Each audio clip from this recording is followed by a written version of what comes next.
그 중국의 가장 강력한 무기는 뭘까요? 예, 뭐 일단 보통 이제 강력한 무기 하면은 아까도 뭐 핵무기 말씀드렸지만은요, 조금 다른 맥락으로 한번 보겠습니다. 중국이란 나라가 최종적으로 어떤 나라가 되고 싶은가를 생각을 했을 때 그런 국가의 목적에 맞는 최강의 무기는 바로 뭐냐면 항공모함입니다.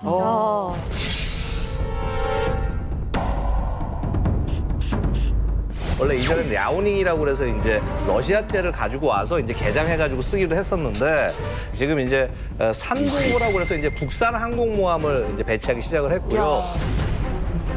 자, 이 항공모함이 갖는 함의는 뭐냐면은요. 자, 항공모함 어떻습니까? 배가 있으면 그 안에 전투기가 막 스쳐, 그렇죠? 그러면 이제 뭐 사실 중국이 있는 게 그렇게 큰 건 아니지만 그래도 꽤 들어가서 전투기가 20여 대 이상 들어갑니다. 그리고 이제 거기 들어가는 항공기들 다 합치면 거의 40대 가까이 될 거예요.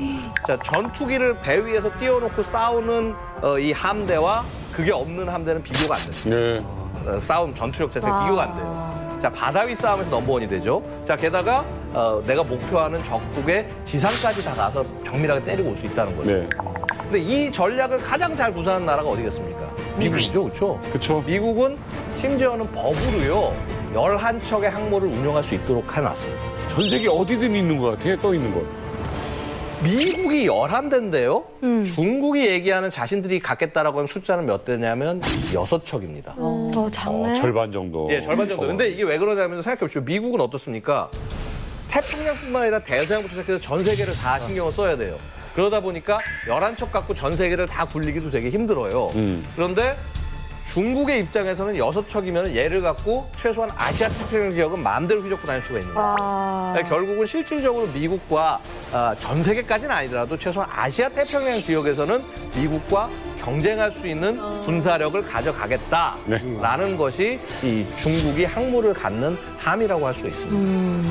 처음에 이제 라오닝이 나왔을 때 그때는 좀 폄하하는 시각이 많았었어요. 그러니까. 그래서 미 해군 관계자가 공식적으로 뭐라고 인터뷰를 했냐면은 만약에 라오닝이 필리핀해로 나온다면 아주 맛있는 먹잇감이 될 거다. 이런 얘기까지 했었어요. 성능도 떨어지고. 그런데 중요한 건 시간이 가면 갈수록 성능이 나아진다는 것. 그것을 중국이 자체 기술력으로 좀 개발하고 있다는 거예요. 네. 그러니까 예를 들어서 이런 거 있지 않습니까? 내가 너하고 싸워서 이기진 못하더라도 네가 나를 공격하면 나 너 팔다리 하나는 자를 수 있어. 이 정도를 보여주는 거예요. 중요한 얘기다. 그러면 이거는 공격하는 입장에서도 섣불리 공격을 못해요. 그렇지. 그러니까 이런 거 여러 가지 함의가 있어요. 재밌다, 이거. 그런데 이제 문제는 뭐냐면은요, 중국이 저렇게 항모를 가져가니까요, 중국의 군사력을 이 영내에서 제일 두려워하고 제일 경계하는 나라가 있습니다. 어디냐면 일본이죠. 그렇죠? 당장 싱가포르를 놓고 서로 이제 중조를 하고 있기 때문에, 일단 당장 중국이 저렇게 항모 전력을 나간다고 그러니까 일본이 얘기하는 게, 그럼 우리가 기존에 갖고 있던 헬기만 띄우던 항공모함을 전투기를 띄울 수 있게 바꾸겠다. 그것도 어떤 전투기? 아까 우리 설명했던 F-35 전투기. F-35 전투기 중에서 헬기처럼 수직이 착륙하는 기종이 있습니다. 그것을 보유하겠다고 얘기를 하고 있는 거죠. 그래서 결국은 중국이 저렇게 함으로써 일본이 무장을 강화하게 되고, 자, 일본이 저렇게 무장을 강화하게 되면 또 우리도 신경을 써야 되게 되고, 이런 식의 소위 계속 얘기해서 이런 생각. 딜레마에 빠지게 되는 상황이 된다는 거죠.